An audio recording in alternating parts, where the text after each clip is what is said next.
In this video, we're going to work on solving two problems involving the expectation and variance of discrete random variables. So I suggest you get out a pen and paper and try to follow along. The distribution of grades in a statistics course for the past 10 years are shown in the table below. So for example, approximately 18% of students got an A, 32% of students got a B. So the question asks, let's calculate the average and standard deviation of the grade distribution.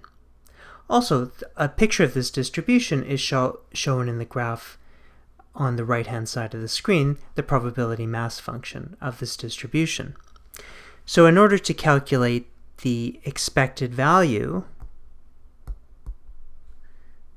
of grades,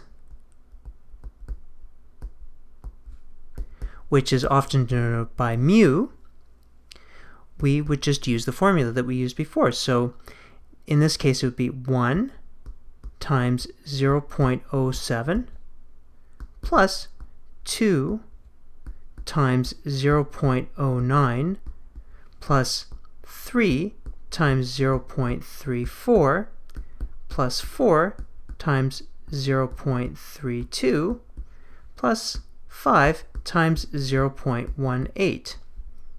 And if you plug that into a calculator or statistical software, you'll get the value 3.45, which is approximately here on the graph. 3.45. And that's equal to the mean mu. The variance of grade is obtained by using the formula that we saw before. And this is sometimes denoted as sigma squared. And this is equal to 1 minus 3.45 squared times its probability, which is 0.07, plus 2 minus 3.45 squared times 0.09 plus 3 minus 3.45 squared times 0.34 plus 4 minus 3.45 squared times 0.32 plus 5 minus 3.45 squared times 0.18.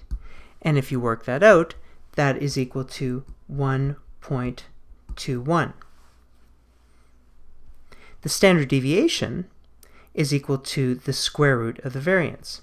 So in this case, the standard deviation, sigma, is equal to the positive square root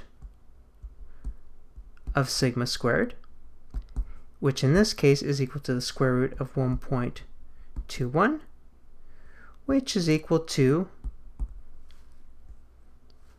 1.10. The probability of payoffs in a certain lottery is shown in the table and graph below.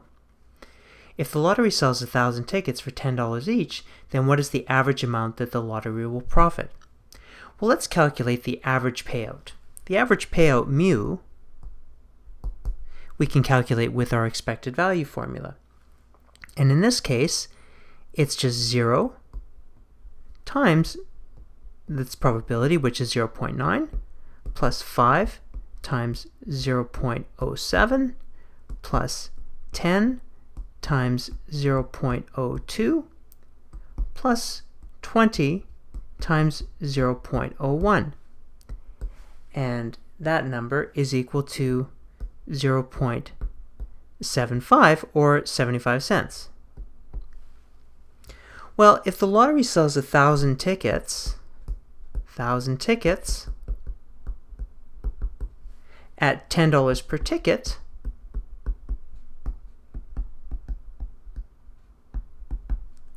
then the lottery will bring in $10,000. And the average payout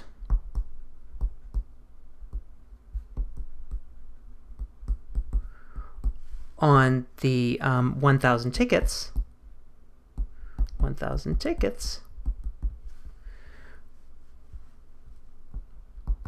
will be 1,000 tickets times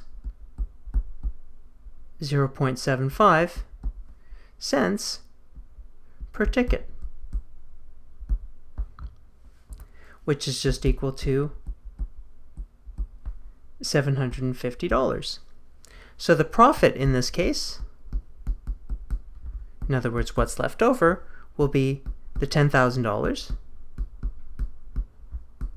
minus the $750 that they had to pay out, which is $9,250.